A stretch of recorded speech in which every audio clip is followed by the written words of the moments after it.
Okay, let's see. Okay, there go Mr. Kazumi. Okay. Okay. Mr. Keenan Williams, Mr. Sanders, Cavalier. Okay, so yeah, they're logging in. That's good. Yeah. We got one person in class so far.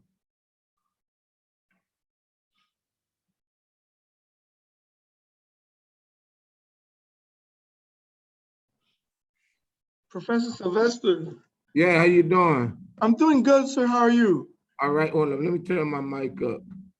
My speaker at least. Professor, I tried to take that proctorial on chapter 8 this morning, and it was asking me for the access code. Oh, Yeah, I was having the same problem. Yeah, All so right. I wasn't able to take it. all right. Sometime, when it was due. It's due Oh, this it's due Sunday. All right. So what I'm gonna do? Let me log in because I don't know, and I think it's because sometimes I use more than one computer. No, it's probably when you gave us an extension, when you extended the date, it probably messed it up. It could have, but like I said, sometimes I run into it. Like if I use more than one computer, for whatever reason, it drops the proctorial add-on for what I don't know why. But let me go on and add that right quick, so that'll be there for whenever when I need to go to test 2, right? Is that test 2 Yeah, correct? yeah. Okay.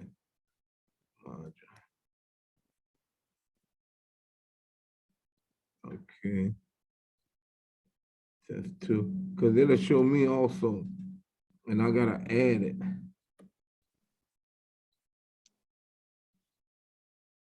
If I do edit, it's gonna give me that orange screen.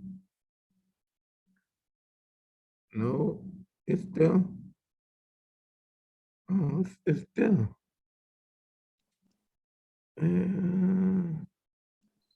Let's see something, unless it just added it. Yeah, so it should be there now, because it's showing.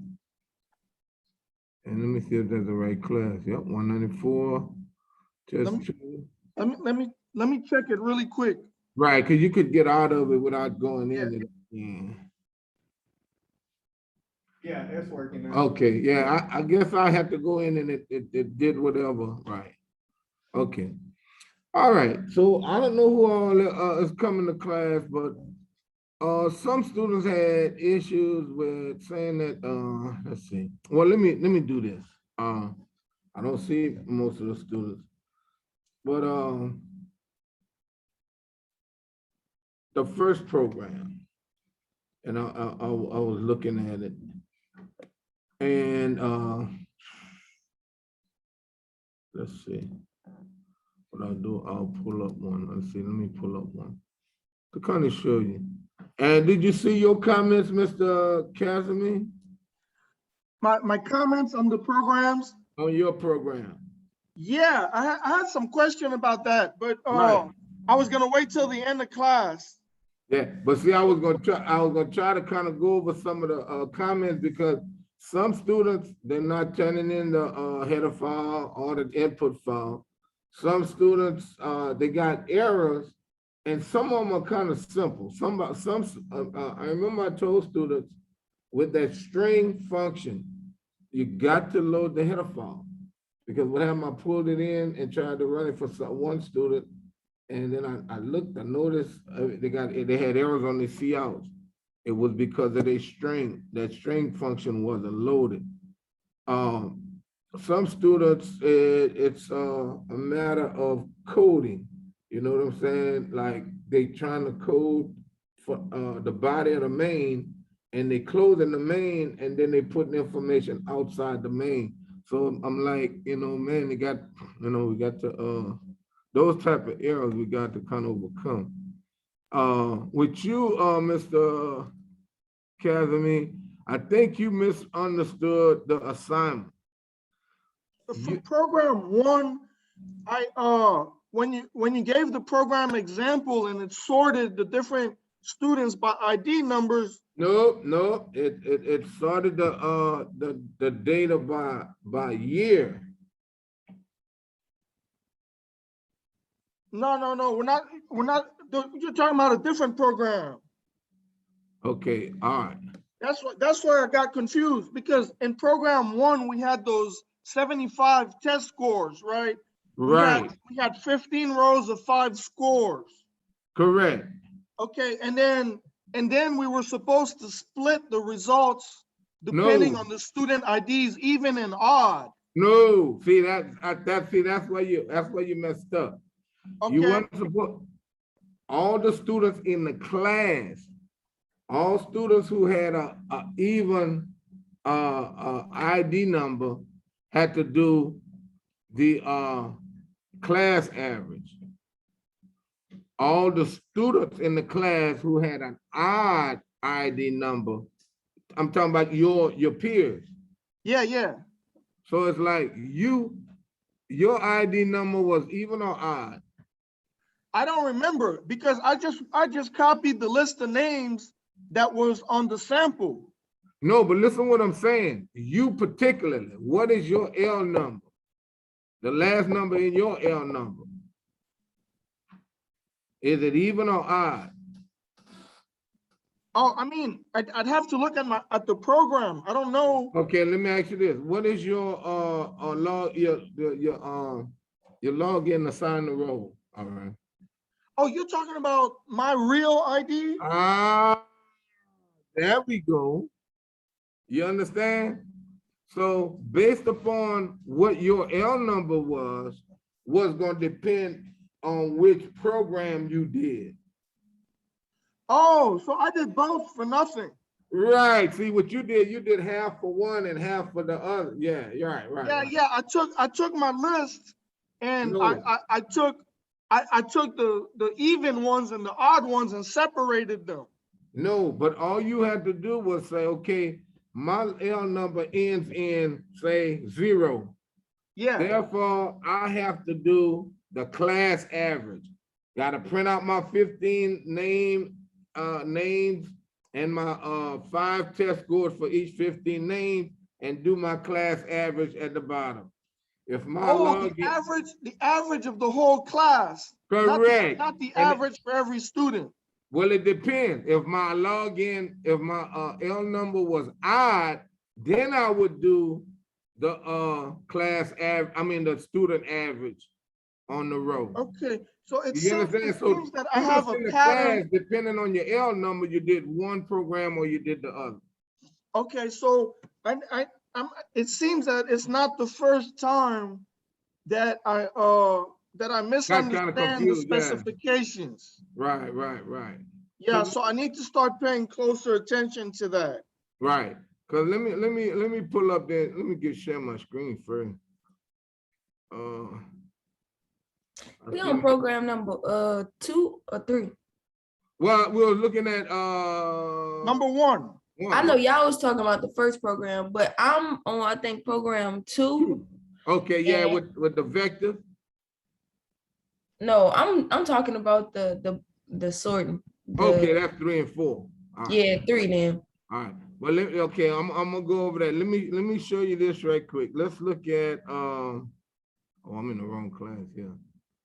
Okay. Let me do this. All right.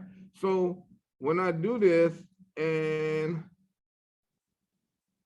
let me get here. All right. Program assignment 1. And I'm gonna get to 2 right after this. All right. When I look at this, it said, look, student ID ending with an odd number. That's for you all in the class, Mr. Casimir. If your ID was an odd number, you wrote this program to find the student average, each student average. If your ID ended in an even number, you did the class average. Okay. Now, and then I gave when right. I looked at this, I saw the parts in red as if statements. You know, if this, then do that, and then yeah, okay. Right, because look down here. What I did, look, I give an example. this is the data file. This is all the students. And look, if a student in the class, if their ID was odd, this is how their output should have looked when I ran their program. Okay, If a person had a even ID number, then this is how the output should have looked with the average down here, not to the right. You got me? So, okay, right. okay. So it's a presentation mistake. Right. Right. You did everything correct. Right. Everything was, in a sense, your logic for what you did was correct. It's just that you didn't do it in the way that I act. Right. Okay. Right. Because what you did, you split it up. You did, I think, 6 and 7 or 8 and Yeah. I counted. I guess I created my own IDs. Like right. Bill No, was it number did one, say- Tim yeah. number 2, and Right. I pulled out the odd ones in one, and then the even ones in the other. Right, but look at this. This is the only variables that you had to have. Yeah, the only variables. And based on what your ID ended in, that's what you had to do. Okay. All right. Now, Miss, Miss, what it was? I know it was Thomas. What her name was? Yeah, Miss Thomas. Can I go to your program, comments and stuff? Miss Thomas. Let me put this. Miss Thomas. She doesn't have her microphone on. Yeah, I know, but she should be able to hear me. Miss Thomas. Yeah. I'm gonna pull it up so she could see. See the comments that I have, and I'm gonna let you all see it too. I'm gonna pull it up on the board.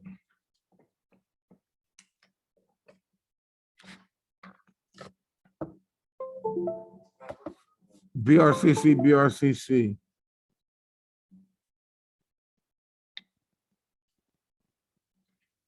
All right. So hopefully Ms. Thomas will get back with us. And I'm looking, did I look? Yeah, did I look at summer program? Yeah, I did. I think summer program 2. I think I did. I need to go. Well, let me see something. Let me go.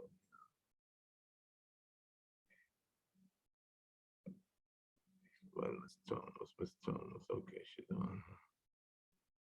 Okay, let's see. Oh, no, well, I never done it yet. I never graded it yet. I never graded her too. All right, no. Where's she at? I want her to come on. Well, let me just open this and see what she have. She said she had something with 2, so let's see. So that's Wagger-Spec. Okay, that's Miss Thomas.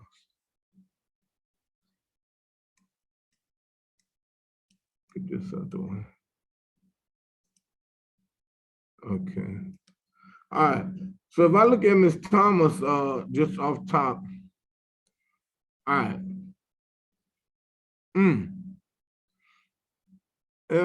But see, just looking at the program, Miss Thomas, what she did here, see, first of all, she didn't use a loop here, you know, and like I said, you got to try to write your program in a proficient manner. So see how she got cross piece, underscore piece of 0s, of 1s, of 2, all right? She should have had a variable that actually can change here, a variable that can change here, a variable. So that's when we would use a loop, all right? So that's something wrong in here, all right? She didn't write it in a proficient manner. She used loops here, but at the same time, I'm not understanding what's in, let's see, less than n. Where's the value of n? Because see what she got, 1, 2, 3, 1, 2, 3, 1, 2, 3. So So I'm still not understanding this program because this program should have taken what? Allowed you to input 8 different quantities and 8 different costs. So for whatever reason, she created a vector. And really, this is not even a vector. This is an array, right? So she called it vec, but it's an array. You know what I'm saying? So I need to. She need to come on so I could kind of talk with her about that. You know, you're either gonna create a null vector and then use the loop to manipulate it and do a pushback, or you're gonna create a vector of whatever size and then use the loop and manipulate it with the subscript, you know. So it's either way, you know. So like I said, it's tricky, but you know, you gotta understand that concept, you know, because vectors can grow or they can shrink. All right. Professor, I have a question about that. Yeah. Okay, for program 3 and 4, Uh-huh. it was Searching. it's okay. It's about the vector and that pushback. Uh-huh. I was able to read it. I was able to read the data Into the vector. using array notation for my vector.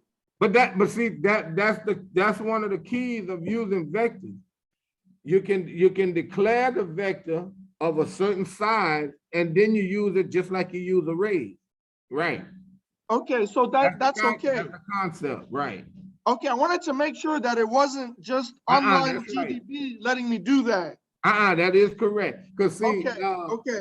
You could like say when we did like say you did the first program, you could say that you're doing the fourth program. You create a vector and then of a certain size. You don't have to use put it in, it's null.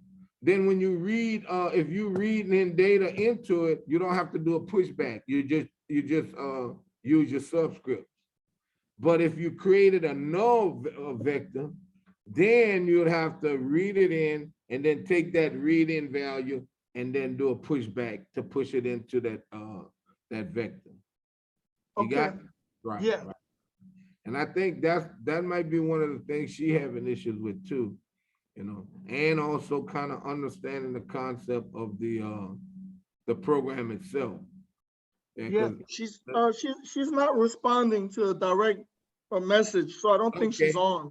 Right, because even here, look at this. This is not correct. Product is equal to product plus vec1 times vec2.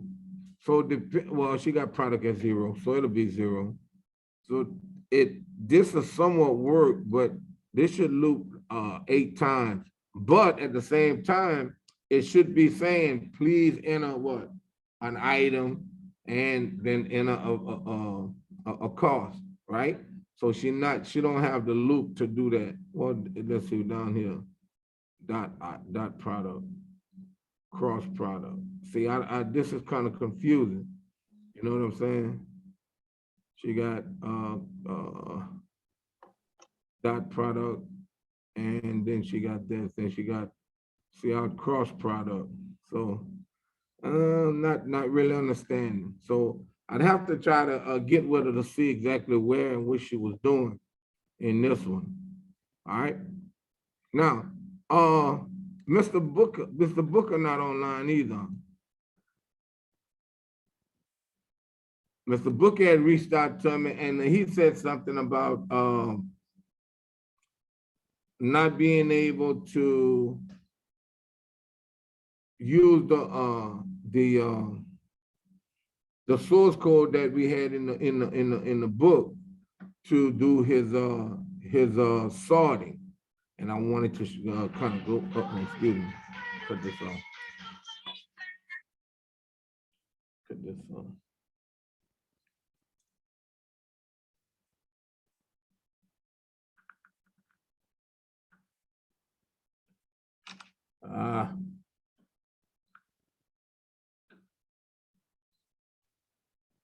Why?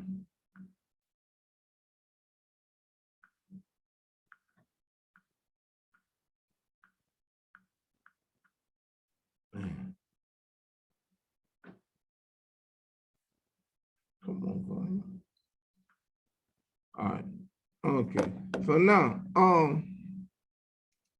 so like I say, I gave an extension on your programs, but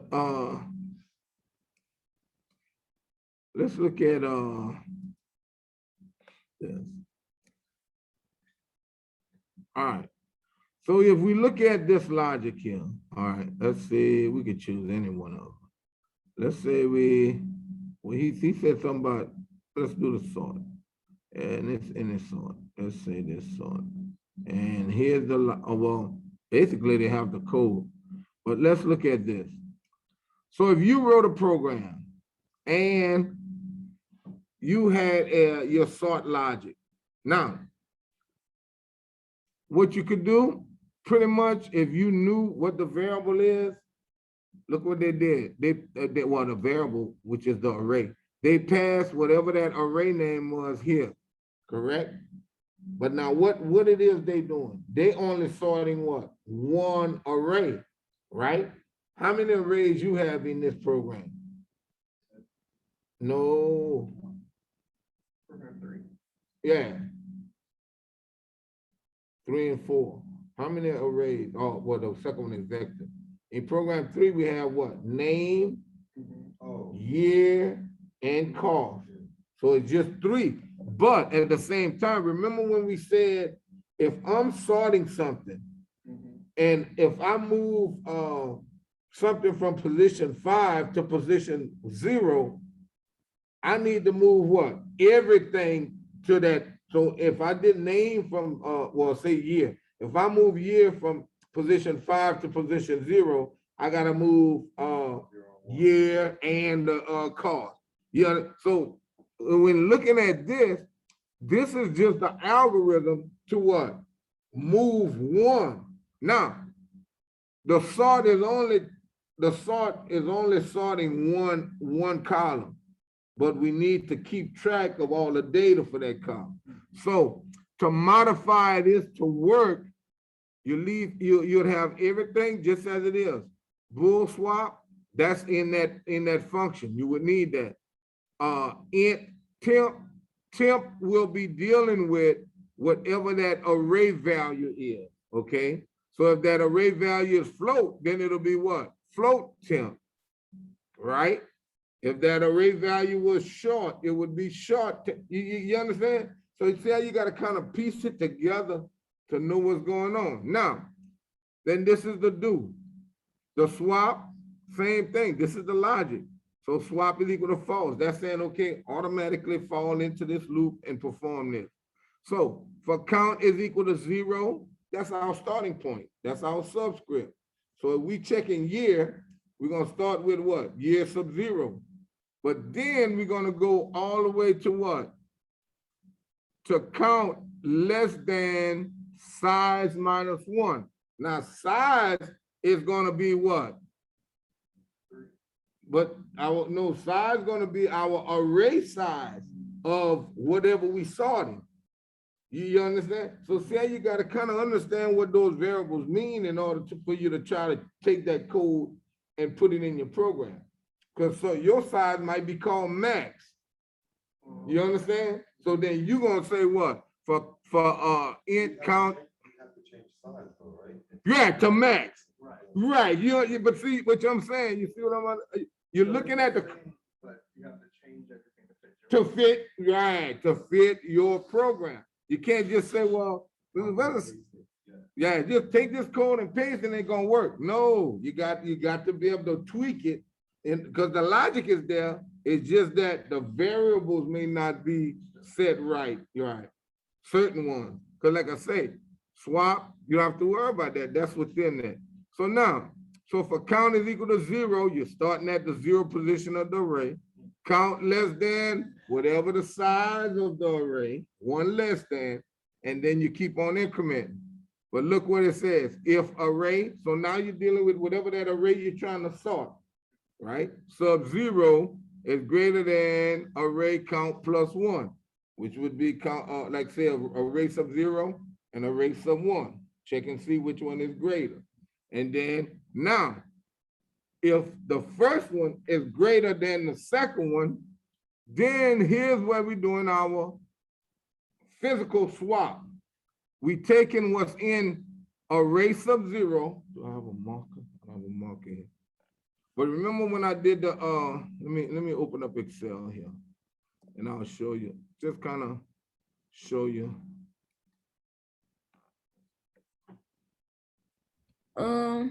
Yeah. When I read the data from the file, Who I is can this? just go straight into sorting. Who is this? Ms. Williams? Yeah. When you read the data, can you do what? Can I just go straight into the sorting No, algorithm? because what I said you need to do in the program, you need to read the data and print out the original. Oh yeah, I did that already. I got that for my bad. But after that, I can just go straight into doing the bubble sorting. It's gonna like pull the information from the file. Right, what it's gonna do is gonna take that array, all right, and you're gonna do the sort, but when you do the sort, and that's what I'm going over now, you need to make sure you move, when you move the year to a certain position, you're gonna have to move the name and the cost also, so it'll all match. You understand? Yeah. So let me show you what I'm talking about. So let's say this was temp, and then we say count sub was 0, and then count what it was. When it was size or whatever, and it say, I'll say 0 plus 1. But in the algorithm, it was different, right? In the algorithm, it was array sub count. All right, so not the I'm using count as the array. So I'm gonna just increase this size so you can see. All right, temp. Hello. Okay. So this would be array or whatever. Say we use year. Year sub count. All right. And this would be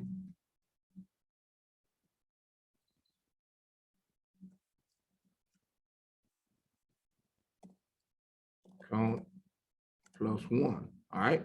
So what is happening here? So if we had an array, and I'm gonna just put some numbers here. I'll just put 5, 2, 1. All right, whatever. All right, I'm gonna say 6. All right, so now this would be count sub 0. This would be count sub 0, count sub 1. I mean 0 plus 1. So what happens? This is equal to 5, correct? So what happens is 5 greater than 2. So now I need to find a way to what? Swap them. But if I just take 2 and move it here, what happens?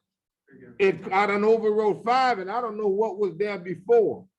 So that's why we have temp.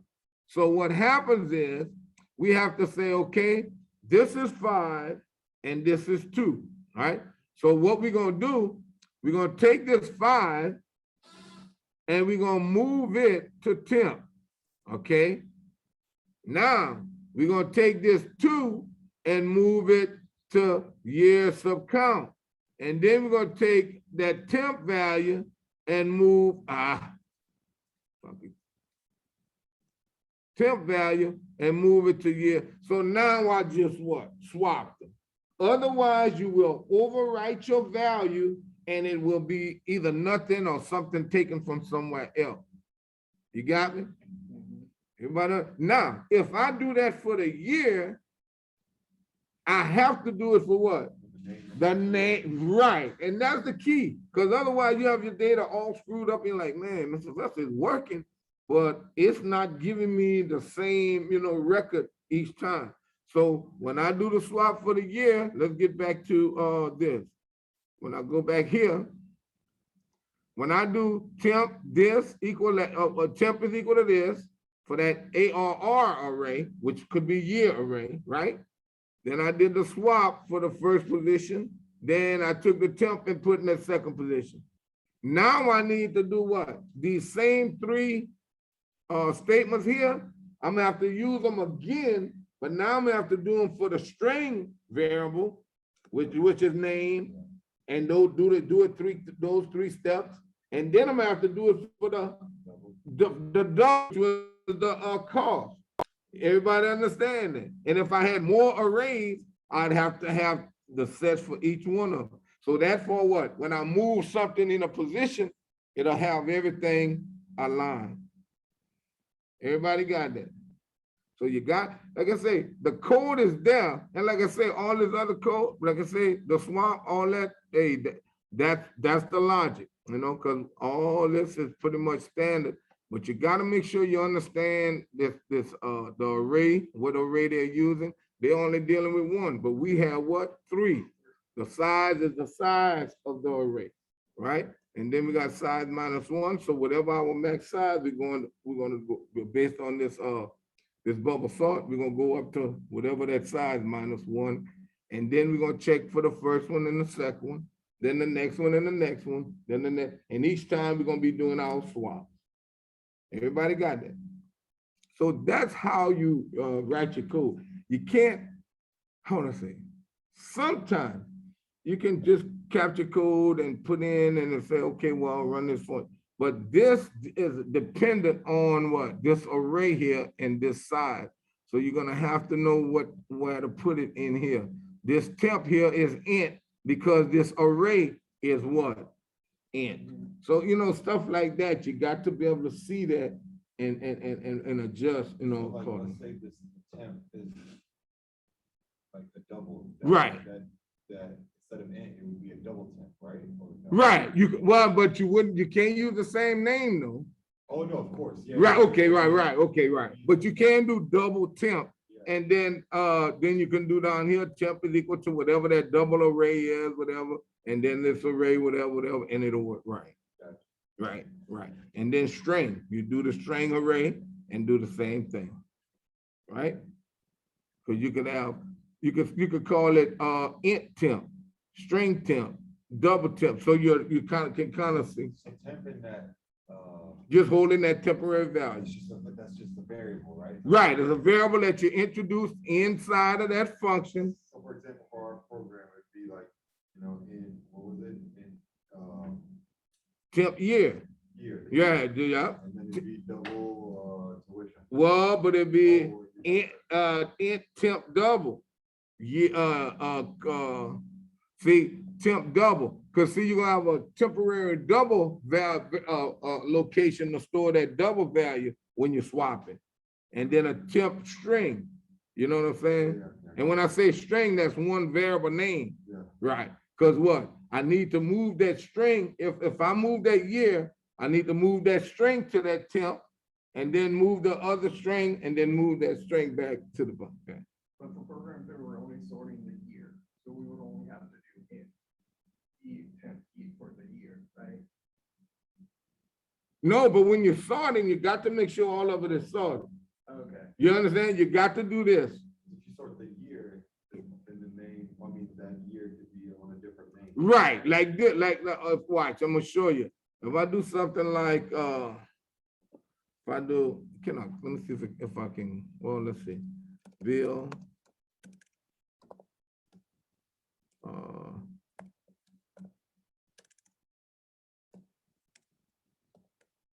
Okay, and I'll say Jane.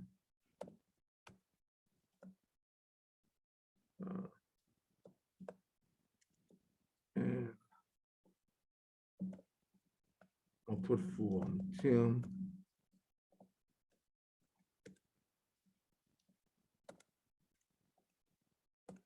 And Sue.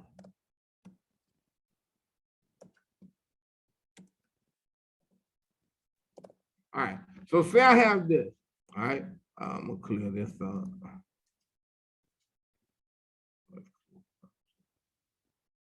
All right, so say I have this, I'll select this, but this is gonna give me an error, because, well, not an error, it's gonna prompt me why. When I do a sort, so if I sort it in ascending, see, it's gonna tell me, do I wanna expand? Because if I don't expand my what? My selection, it's just gonna sort just that Right. So look, Tim is 11, right?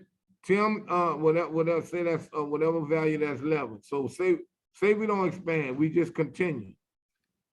See what happened? It sorted just that, but all the name and everything it didn't change. So let's undo. And now we do it again. And let's say we do expand. Well, let's say we started. And let's say we expand. See what it did? It took everything. It quickly selected everything, but when it moved it, look, Tim is 11. You got me? And then that's his number. So it's like it took everything and kept it on its proper row. And that's what you're trying to do in your program. Otherwise, if you just sort by the year, your year would be sorted. But if you look at them names gonna be just in the same way it was read in, right? So you gotta be cautious of that, you know? You gotta be cautious of that. Everybody got that? So that's one of the keys in kind of trying to take code and putting it in your program to make it run, all right? But like I said, just because you get output, don't mean that it's correct, right? It's running, but it might not be totally correct. So make sure you always match it against your data. All right. So any other question? I know that's some of the questions I had with these. Now I think I made the due date what the 10th or the 12th, right? So you got a little time, you know, to work on them. If you submitted them already, you can go back and resubmit. I always take the very last one, you know, so like I say, it's like if you didn't modify it to get it right, I won't worry about all those previous ones. I'll take the very last one and grade that one. All right. All right. And like I say, all the other code basically the same way. Your search, same way. Now remember, this is and oh, that was another thing I wanted to mention. When I was looking at your first programs, like I say, writing code efficiently. Some students, they did like something like average sub 0 is equal to whatever time, whatever, or whatever divided by whatever. Average sub 1 is equal to whatever divided by whatever. Like they was getting a class average.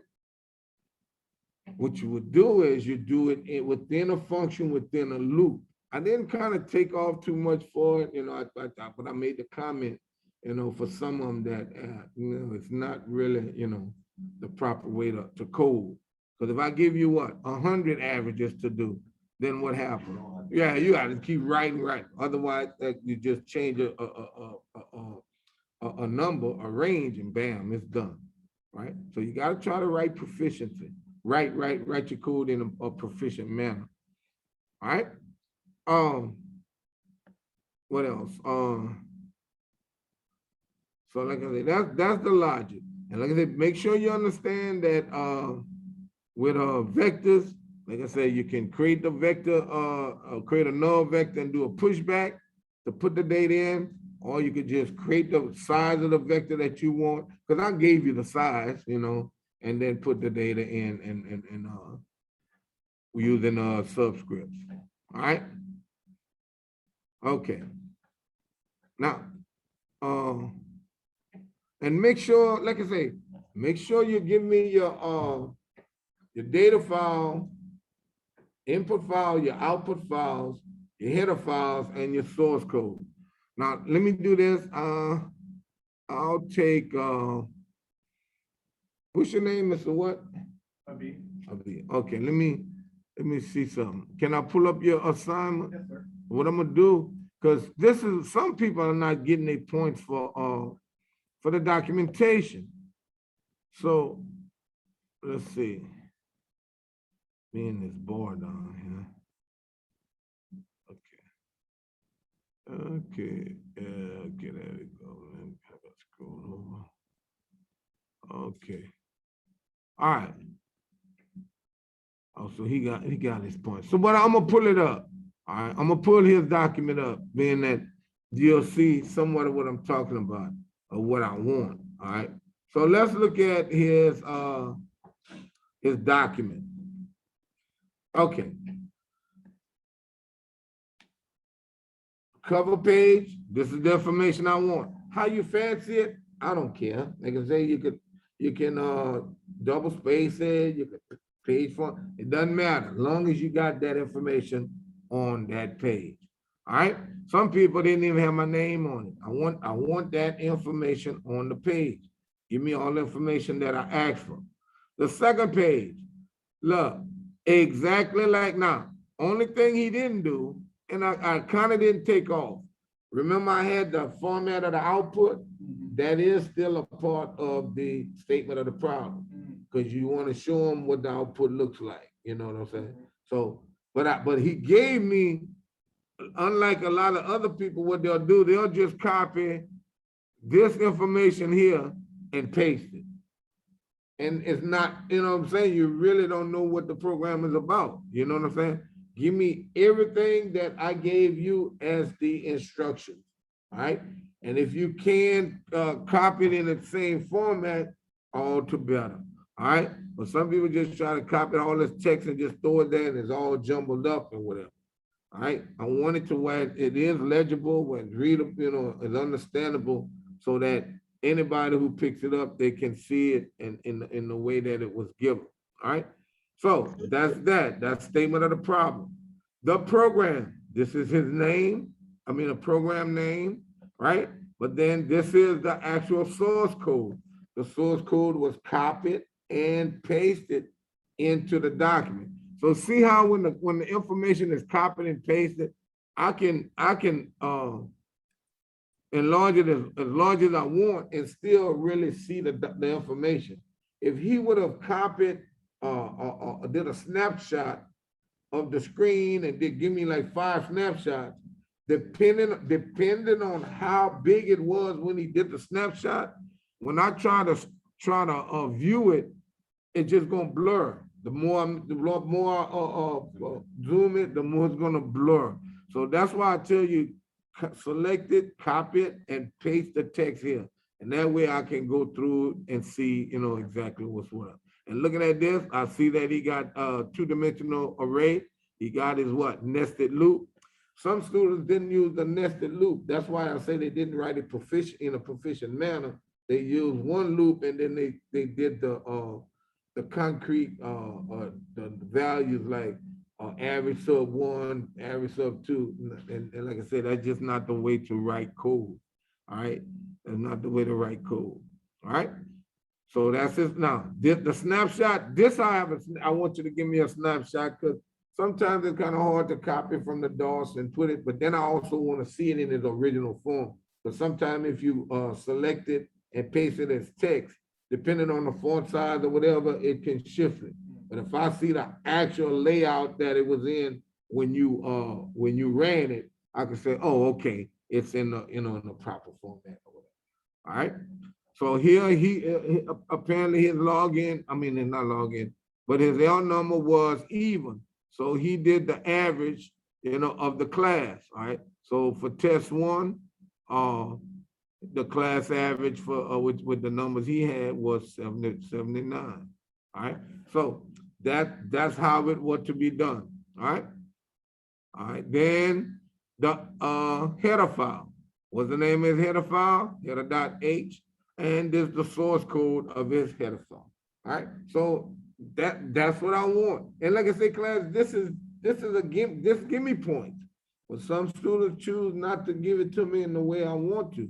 But it's give me points. And when I say give me points, it's like it's information that you already have. You don't have to try to recode. Even if your program does not work, do your documentation and turn it in. You understand what I'm saying?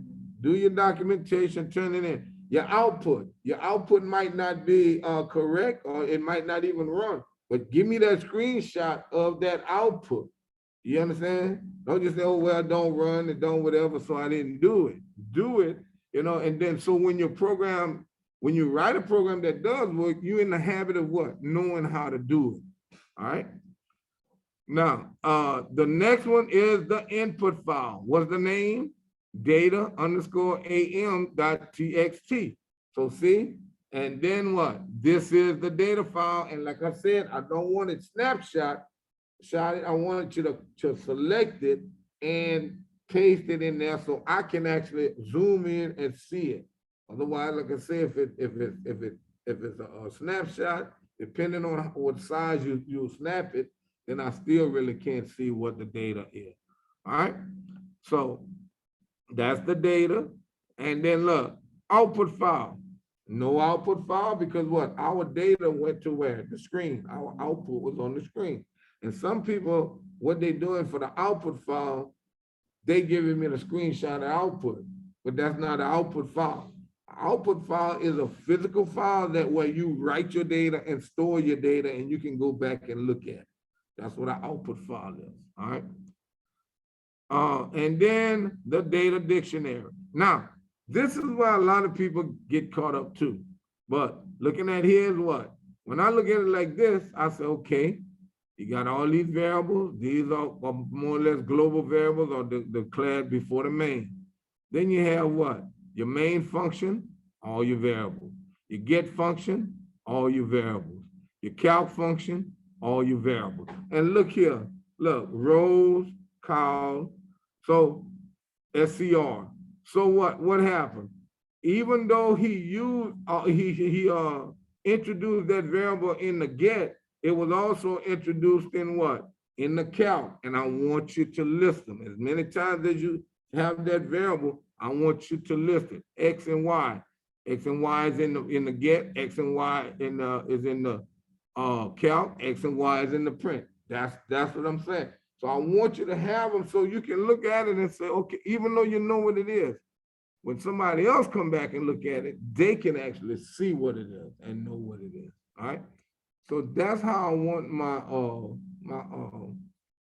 my documentation to be. All right. And you just go through your and look, you're just going through your program. Let me look at this function.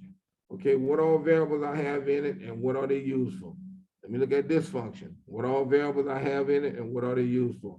And you're just doing that breakdown so that what? It makes it a whole lot easier when you have to go back and modify it or you have to explain something in it. You got everything, okay? SCR in the calc AM function. SCR is a integer, but then it's what? It's a variable that's used to store the test in an array. So what? SCR is an int array, right? To hold a test score. Right? So he just said it in a different way, but when you hear when you see it, you know exactly what it is. All right, and that's all that is. All right. Now, anybody online have any questions? Yes, sir. Yes, sir. Just to be clear about the statement of the problem. Right. You want the exact words that you use to describe the problem. Right. You don't have to Put that in there? recreate anything. Use exactly what I get. And you know why I do that? You know the little research technique they use when one person whispers something to the next one and they pass it on down in the classroom and get back to the teacher. Yeah, it's different. Right. So Right. if you allowed to change it, and then somebody else come back and allowed to change it, when it's not nothing that's being updated, it might get something might get filtered out. So you give it exactly like it is. Everything, bam, and that's it. You Yeah, understand? I think that's where I was losing points. Okay, yeah. I Yeah, got you one or But two look, points. Professor Sylvester, sir, Yeah. I also added in those programs that are due Sunday, I also added like the logic behind the different searching and sorting techniques. That doesn't belong there, does it? No. Okay, I need to take that out. Okay. Just give me the algorithm for that particular sort. And I noticed you had a whole lot of comments. Commenting is good, but yours was almost like a Word document. Okay. But I'm saying I understand you wanna, but like I said, I want to see the code.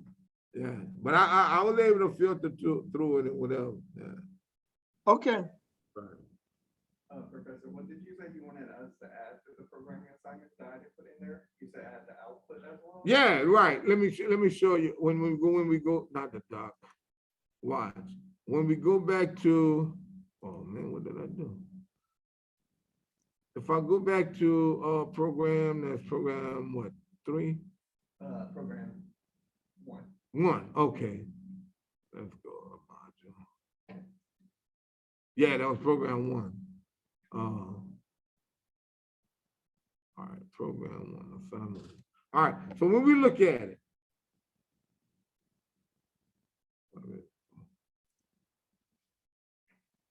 all right, so when we look at the program, all right, this is the assignment, right? But then what happens? It tells you what? This is the data file, sample output. So that's still something that informs the user, I mean the programmer, oh, this is how my output should look. Right. So all that information goes with the statement of the problem. Right, right. Yep. Yeah. Because like I said, Mr. Casimir, what he did, he did the program, but he split these up and he had one for the even and one for odd. You know, he had one way he had the average for 7 or 8 of them, then the rest of them he had the average class average. You know, but if you look at this, it says sample output ending with odd, well, IDs ending with the odd number. That's for students who have an odd number. That's what theirs should look like. Other students, that's what the other one is what theirs should look like. Okay. All right. All right. Any more questions? Okay. I don't want to do that. Oh, here we go. All right. So now,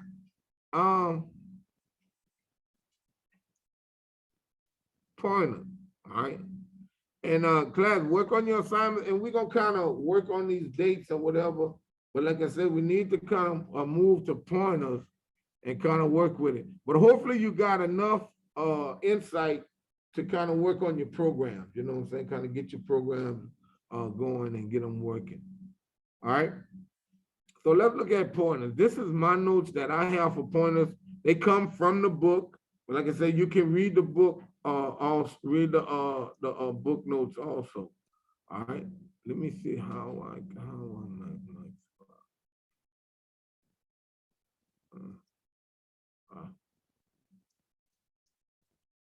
All right. So now, pointers. All right. Getting the address of a value. In order to get an address of a value, you simply use the ampersand. All right. All you do is use the ampersand. Now you say, well, what you mean, Mrs. Sylvester? If I go to visual, if I can, okay. If I go to Visual Studio, all right. If I create a project, wizard, empty, okay, all right. So, and come on here, okay. So right click, and EPP, I'll leave it as so. Okay, so when you write programs, all right, so say I'll do something like pound include, I will stream, so I'm gonna print something out. So using namespace. All right, so now I'll do int main. All right, so when I do something like this, int, and I'll say cost, right? When I do that, when you declare a variable, you actually telling the system that I want to allocate some memory location to hold an integer value, okay? Now, different data types, int, float, char, short, long, double, they have different byte size or have byte sizes. So when you see int, the system says, okay, or the compiler says, okay, if it's of int, I'm gonna reserve 4 bytes for integer variable value, and then I'm gonna reserve this address at this address. So it normally is the starting point. So now watch, without outputting anything, I'll do cout, And I'll do something like T, and I'll say of cost. All right. And what I'll do, I'm not gonna print out cost, I'll print out ampersand cost. All right. Now, so cost does not have a value in it, correct? But it's allocated, so it should have a what? A memory address. You understand? So now when I run it,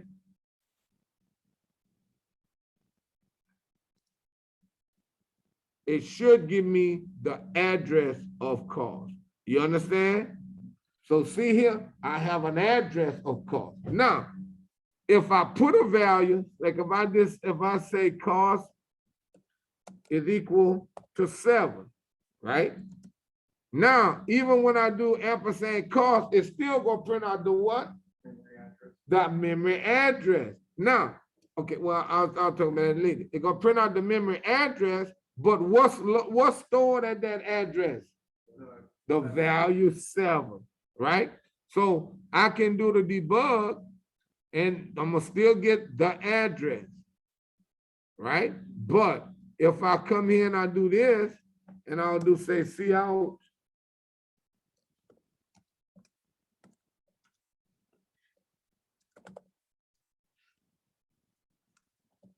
and then I'll just say cost.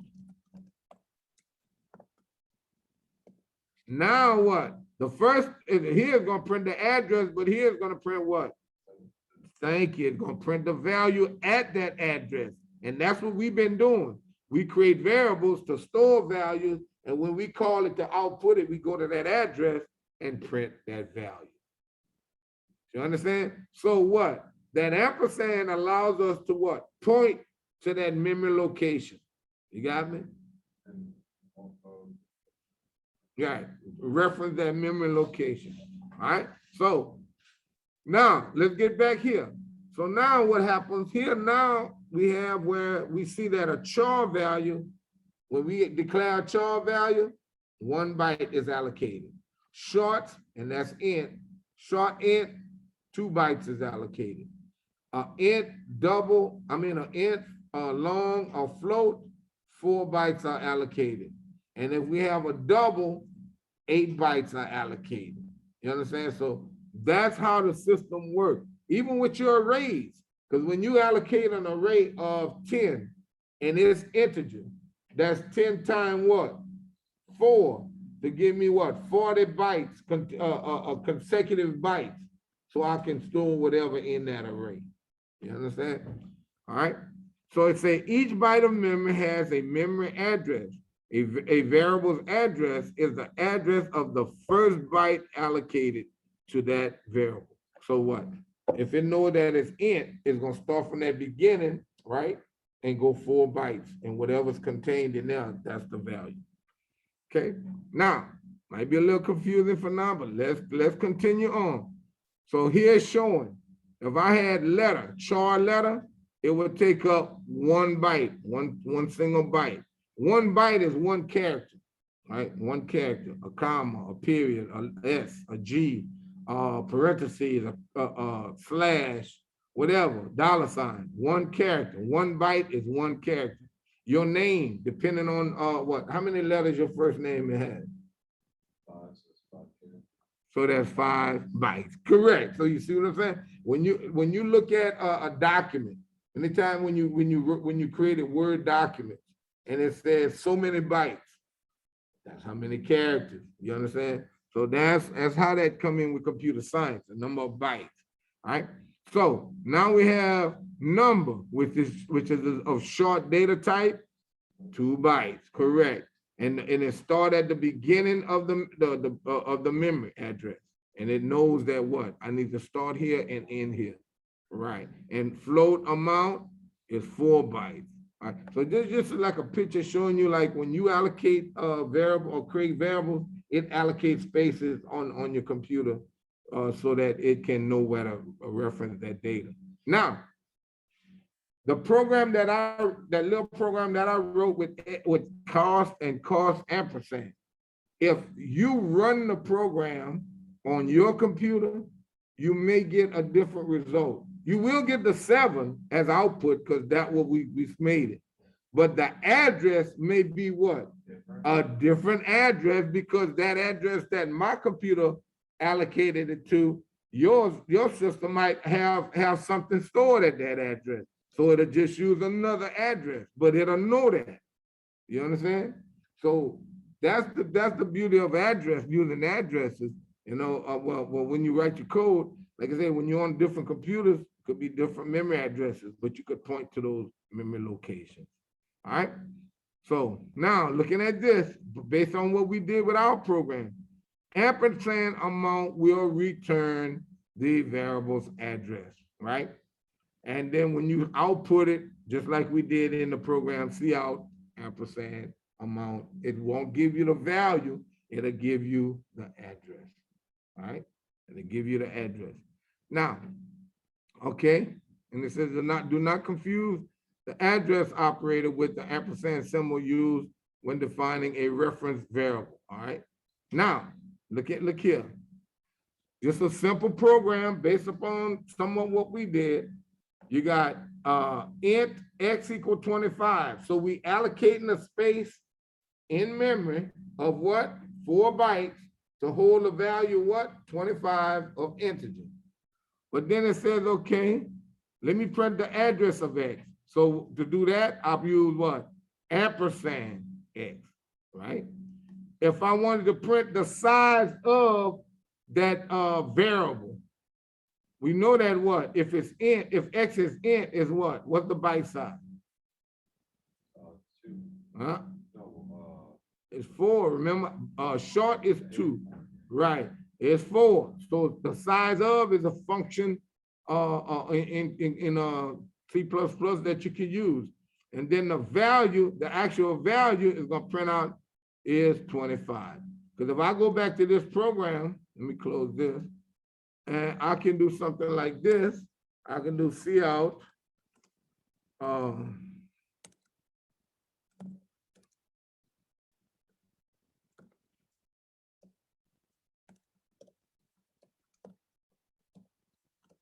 And then I'll do something like this. If I can, all right. And I'll do something like this. So now what? I'm printing the address of course. I'm printing the value stored at cost. And now I'm printing the size of cost, which means what? Whatever that byte size is, how many spaces is being allocated to store that that data. All right. So when I run it this time, see here, this is the address, this is the value stored, and this is the byte size that's allocated so that use the size of, that's what you're getting of the byte size. correct. Because remember, if I'm depending on the size of the number, the value of the number, I might have to do long int, because what? I can go beyond the byte size. And what happens is the number just what? Rotates back into that range. Who you took for 193? Okay, remember when we was in chapter, I think it was chapter 2 or 3, and we talked about how if you had something of short I think was 35,000, 36,000, right? And then when you go one beyond that, it goes back, it loops back because of the size of that allocate. That's when you have to use the one that's a little bit bigger. Right, which is long, right, so that it can hold a larger number. Correct, that's right. Yep, that is correct. All right, so now, so pointer values are variables, okay? So just like you can have a location or an address, you can have a variable of int, float, char, whatever, right? Now we can create pointer variables. One key thing about pointer variables, a pointer variable can only hold a memory address. It can't hold a value. it holds the memory address. All right, so we're gonna go over that. So it's a pointer variable or pointer are special variables that hold a memory address. Just as int variables are designed to hold integers, pointer variables are designed to hold memory addresses.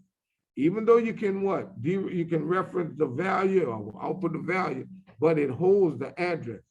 Pointer variables allow you to indirectly manipulate data stored in other variables, all right? So memory addresses identify specific locations in the computer's memory.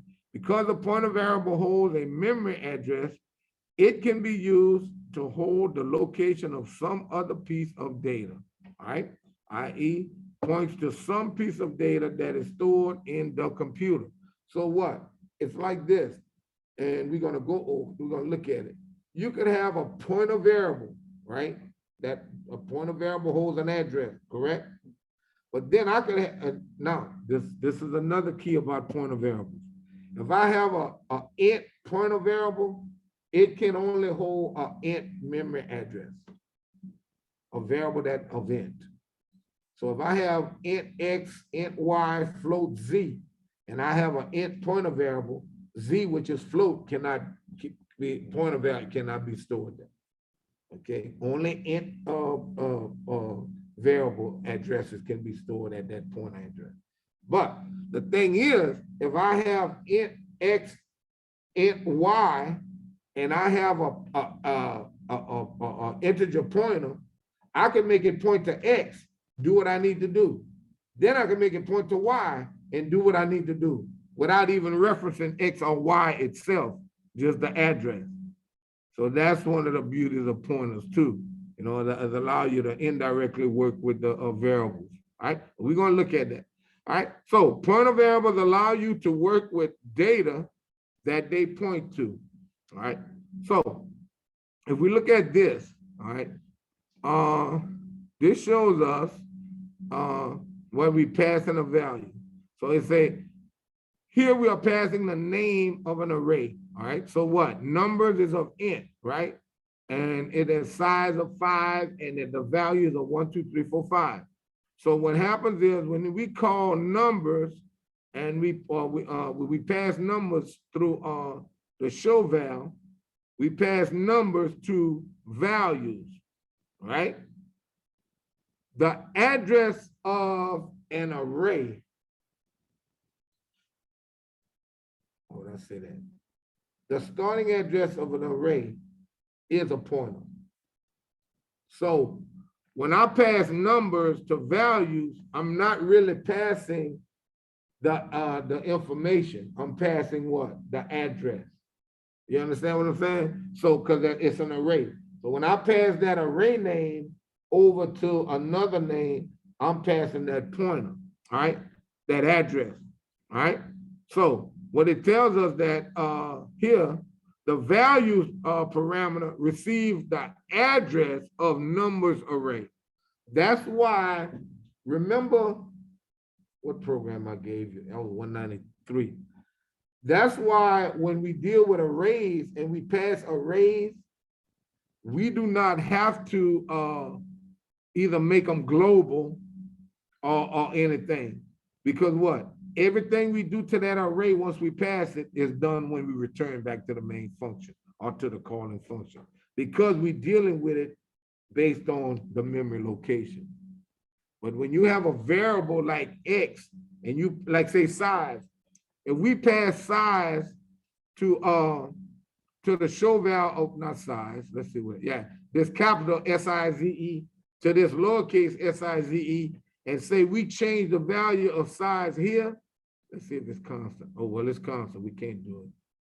Well, yeah, and we can't do it. But if we had a variable here that we was passing and we passed it into another variable here and we made changes to that variable, like we added or multiplied it by and made it larger, when we return, this variable wouldn't be affected. But the array is always affected because we're always dealing with what? The memory address. Okay, so that's something to keep in mind. All right, so now, so what it's telling us that, look, and this is just a pictured view of it. The number array, which consists of 1, 2, 3, 4, 5, the actual address is being passed to values. So what happens is now we're dealing with it based on a pointer level. So that whatever we do to that array in show values, whether we sort it, whether we do whatever, it's gonna automatically change. It's gonna automatically stay the same, state whatever we manipulate it to be. When we return to that calling function, it's gonna be changed. All right, because and I'll show you what I mean when I say it won't change when you're dealing with a value. If I had something like this, I'm gonna create a function. I'm gonna say void, and I'll use void cost, and I'll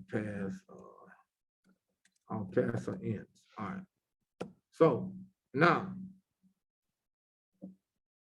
semicolon. So now I'll go down here and say void C cost. Okay. C cost. And I'll say int, and I'll just call it X. All right. And I could have called it cost. All right. So what's gonna happen is in here, I'm gonna do C cost, and I'm gonna pass cost. All right. So now I'm passing cost to X. You understand? I'm passing the value of cost into this function, into this variable X. So now if I say X is equal to X times 2, and then I'll say C out. Yeah, and I'm gonna.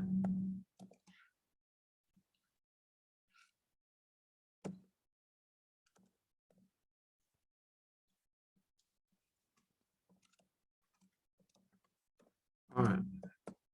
All right. So I'll put it down, but then watch what I'll do here.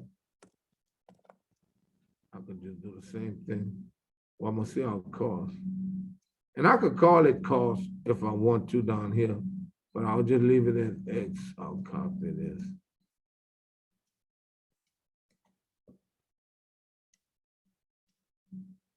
And this will be,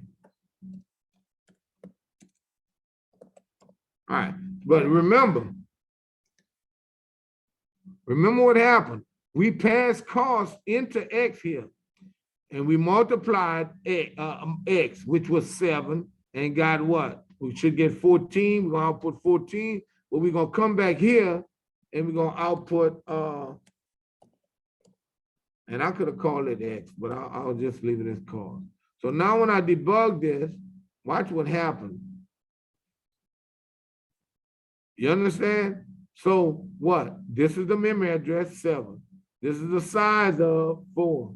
Now, but then we call this function. We pass 7 into X. We multiply it times 2, and we got what? 14. So now when we return back here, we outputted cost. Cost is what? 7. You understand? Because we did not deal with it using addresses. We just passed the value. Well, watch this though. If I do something like this, pass it by that reference. Watch what happens. And I'll come here and do that. Yep, I can do that. And wait, okay, all right, that's right. So now when I do this, what you think gonna happen? Huh? Like the memory address. It's gonna pass that value. 14. Hold on, why is that? Because I referenced the memory address, and I'm dealing with it on a pointer level. So whatever I do to that particular variable at that pointer level will change at that address. It's almost like reference variable. Right? Correct, that's right. So see what happened? Like once I put this ampersand here, right? Deal with it on that pointer level, the address. So I'm not worrying about the actual value, I'm worrying about the address. So right here, when I say pass it and deal with the address, I'm really multiplying the address, whatever's at that address by 2. But before I was just taking what? The 7, multiplying it by 2, getting the value, but when I return back, it didn't affect the memory address. So like I said, it's kind of tricky, you know, but when you're dealing with that the memory addresses, that's when it changes. And see, C++ is a low-level programming language. And that's what a lot of programmers do. That's how a lot of viruses are created. You know, when you can write at a low-level language and affect certain addresses, memory addresses or whatever, you're changing the way the computer operates because you're working at that low level, right? Because a lot of viruses is not but 2-3 lines or a few lines long. They're not no long drawn out stuff. They're a few lines long just to make something go haywire. Yeah. So, but you see, it just changed it. It allowed the value here and the value here to be changed. So now when I return back here, anytime I use cost, it has changed to 14 and I could use. All right. Now, so that's basically what that is saying. So now, okay, inside the show val function, we're still dealing with arrays here though, right? Anything that is done to the values parameter, right? Anything that's done to this is automatically done or is actually done to the numbers array because we're dealing with it on that address level, not with the value, the address level. All right. So now it gives us another example. Ant jelly donuts. All right. And it calls this, this function is called is being called get order, and then jelly donuts. So now we pass in jelly donuts. But again, just like I just showed you, if we pass donuts, right? Where is that? We pass in jelly donuts into ampersand donuts. Now, whatever we do to donuts is actually being done to what?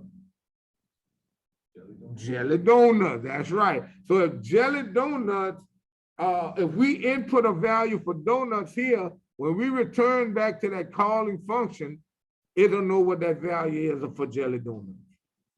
Right. Yep, whatever we put in. So that's how pointers work.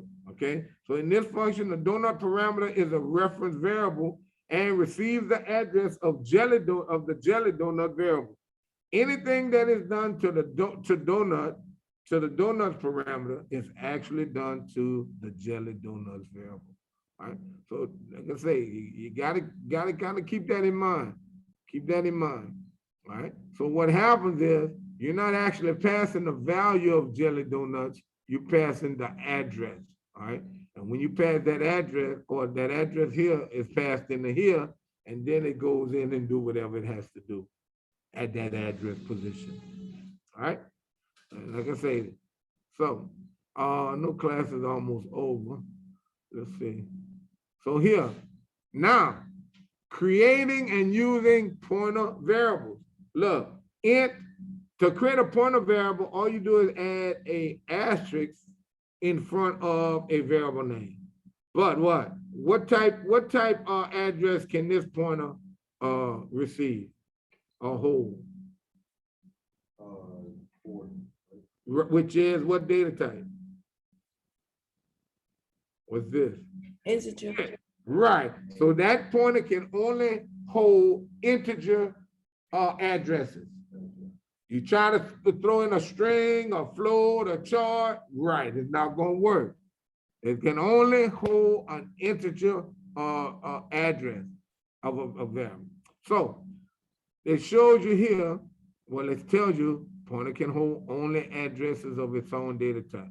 But look, int, you could do asterisk PTR, and it don't have to be PTR, any name, any username that's valid.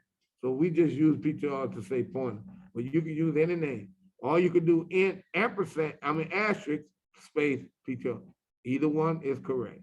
All right. So I don't know it's time. All right, man. I know it's time. So here, this is a little small program because somewhat like what we did, but in this one they introduced the pointer variable.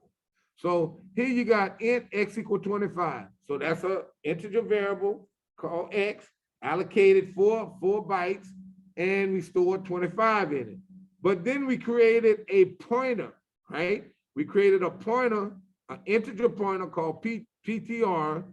And what we did, look what they did. We cannot store X in the PTR. We can store the what? In the PTR. The, begin with an A. Address. Address of X into PTR. You understand? You can't store the value in a pointer variable. You store the address, right? And it has to be of the same data type. So what they did, they stored the address in the PTR, but check this out. Now you see out the value of X, which is X, but then what happened? If you see out PTR, what happens? You get the address. But I could have got the address by putting a what? Ampersand in front of X2, right? But I stored the address in what? PTR. So yeah, so you understand what's happening, right? Now, so here it's just showing you. Now, this address, remember what we said? Depending on what computer you're on, you have a totally different address, correct? It just depends on the computer and what's available, right? So what happens is X is equal to 25, but when we stored X, ampersand X in the PTR, we took the address of X and stored into PTR, correct? That's right. So X, which is located at this particular address, contains the number 25, okay? One real benefit of pointers is that they allow you to indirectly access and modify the variables being pointed to, all right? i.e. PTR could be used to change the content of the variable X using an indirect operator, okay, which is the asterisk. So watch this, look in here. But look what happens here. Now, this sample program, and then we'll go. This sample program creates one pointer, right? Creates one pointer, and it assigns it a different value at different times, all right? So, or is this the one? It might be the other one. Well, look what happens. X is 25, then we got which is integer, then we got an integer pointer called PTR. We stored the X address in the PTR. Then we outputted X, and then we outputted not the address. What happened when we put the address, the asterisk, we indirectly reference it. So now we can actually pull the value. Oh, so 25. Right. So see when you put that asterisk in front of PTR, it actually print out the value. If you were to keep it just PTR without the ashes. Get the address. Correct. There you go. There you go. So look here. Now what? What address am I pointing to at this time? X, right? I'm still at X. All right. But then look what happens. So now what? This pointer address at this time, I want to make it equal to what? 100. But where am I pointing to? So now X becomes 100, so 25. right. You understand what I'm saying? So I just changed the value at that address without actually referencing the variable of that. So see that's what pointers is. That's how pointers work. Like I said, it can get confusing at times, but like I say, you work with it, and you'll catch on. Yep. And then what they did, they outputted X, and then they outputted the dereference of PTR. Right? Right? And that's what they got. And like I said, you could reference any integer value and change it. Because see, this is what happens sometime in the program. and like I said, we're gonna go. I could reference, I could say PTR equal ampersand X here, right? But then if I had somewhere up here, I had int A, B, C, D, E, F, G, right? And right here, I pointed to, I made this pointer to the equal to the X address. But then somewhere in between here, I made it equal to the A address. Then I'm working right here, I could get confused because I'm like, well, why my X not changing? I'm doing whatever, but what? I'm pointing to the wrong address because I'm pointing to A. So you have to know where your point, right, what address your point is pointing to. So that's how it can get confusing because you rather than dealing with actual variables, you're using that pointer and doing whatever. Yeah. But that's pointers, and like I said, we'll continue on pointers on next class period and whatnot. But and you can look at your, I think I got the program out there, I don't know, but I can put it out there. But y'all can still work on your other programs. Go on and try to get your other programs done. All right? Thank you. All right. Yeah. You've been doing, what's your name, Miss what? You've been doing my programs? Huh? You sure? Huh? Yeah. What? Hold up, wait a minute, let me see something. All right, class, we'll talk on next class period. Yes, sir. All right, have a good one.